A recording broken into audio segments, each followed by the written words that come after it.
पृथ्वीराज चौहान, भारत का वीर योद्धा। दोस्तों, आज मैं आपको ले चलूंगा एक ऐसे राजा की कहानी में जिसका नाम सुनते ही हर भारतीय का सीना गर्व से चौड़ा हो जाता है। पृथ्वीराज चौहान एक ऐसा नाम जो वीरता, प्रेम और बलिदान की गाथा कहता है। 12वीं सदी का वो दौर था जब भारत की धरती पर अनेक राजवंश अपनी शक्ति का परचम लहरा रहे थे। उस समय दिल्ली और अजमेर पर राज करने वाला एक युवा राजा था जिसकी तलवार की धार और धनुष की टंकार से दुश्मन थर-थर कांपते थे। सन 1152 में अजमेर के राजमहल में जन्मा ये बालक कौन जानता था कि एक दिन पूरे उत्तर भारत का स्वामी बनेगा। पृथ्वीराज के पिता सोमेश्वर चौहान एक कुशल शासक थे, लेकिन उनकी मृत्यु के बाद मात्र 11 साल की उम्र में पृथ्वीराज को राजगद्दी संभालनी पड़ी। कम उम्र में ही उसने दिखा दिया था कि वो कोई साधारण राजकुमार नहीं है। उसकी आंखों में एक अजीब सा तेज था, जैसे कोई बाज अपने शिकार को देखता है। पृथ्वीराज की शिक्षा दीक्षा राजसी परंपराओं के अनुसार हुई थी। वेद पुराण से लेकर युद्ध कला तक हर विषय में वो निपुण था, लेकिन उसकी सबसे बड़ी खासियत थी उसका शब्द भेदी बाण। कहते हैं कि वो आंखें बंद करके भी केवल आवाज सुनकर निशाना लगा सकता था। ये कला उसने अपने गुरु से सीखी थी और इसी कला ने बाद में उसके जीवन में एक महत्वपूर्ण भूमिका निभाई। राजा बनने के बाद पृथ्वीराज ने अपने राज्य का विस्तार शुरू किया। उसने एक के बाद एक युद्ध जीते और अपने साम्राज्य को मजबूत बनाया। उसकी सेना में हजारों वीर योद्धा थे जो अपने राजा के लिए जान देने को तैयार रहते थे। पृथ्वीराज सिर्फ एक योद्धा ही नहीं था, बल्कि एक कुशल राजनीतिज्ञ भी था। उसने अपने पड़ोसी राज्यों के साथ संधियां की और अपनी स्थिति को मजबूत बनाया। लेकिन पृथ्वीराज की कहानी में सबसे रोमांचक अध्याय है उसके प्रेम का। कन्नौज के राजा जयचंद की बेटी संयोगिता, एक ऐसी राजकुमारी जिसकी सुंदरता की चर्चा पूरे उत्तर भारत में थी।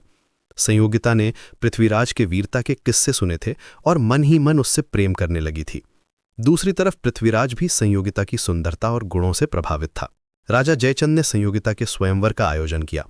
उसका मकसद था पृथ्वीराज का अपमान करना, इसलिए उसने पृथ्वीराज को आमंत्रित नहीं किया, बल्कि उसकी मूर्ति द्वारपाल के रूप में दरवाजे पर रखवा दी।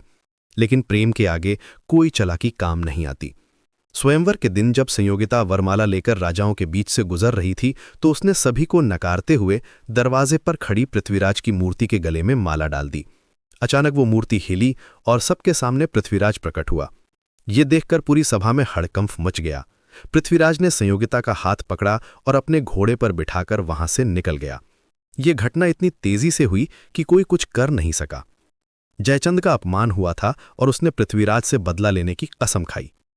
इस प्रेम विवाह के बाद पृथ्वीराज और संयोगिता का जीवन खुशियों से भर गया, लेकिन राजनीति में प्रेम की कोई जगह नहीं होती। जयचंद ने अपने अपमान का बदला लेने के लिए एक खतरनाक कदम उठाया।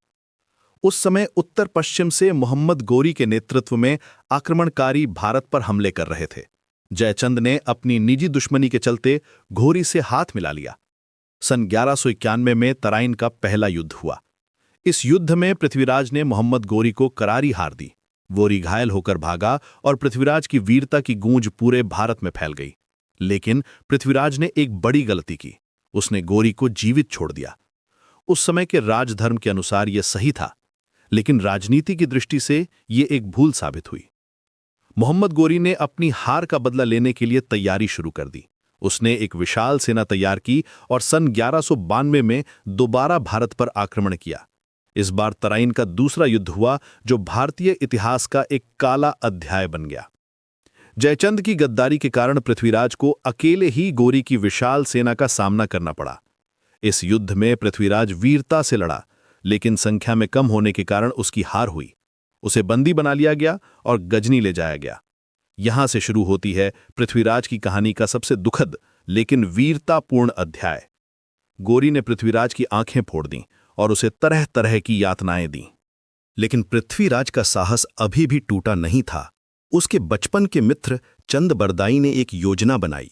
चंदबरदाई ने गोरी से कहा कि पृथ्वीराज शब्दभेदी बाण चलाने में माहिर है और वो इसका प्रदर्शन कर सकता है।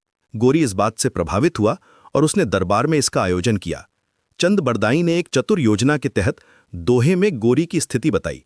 4 बांस 24 गज अंगुल अष्ट प्रमाण, ता ऊपर सुल्तान है मच्चू को चौहान।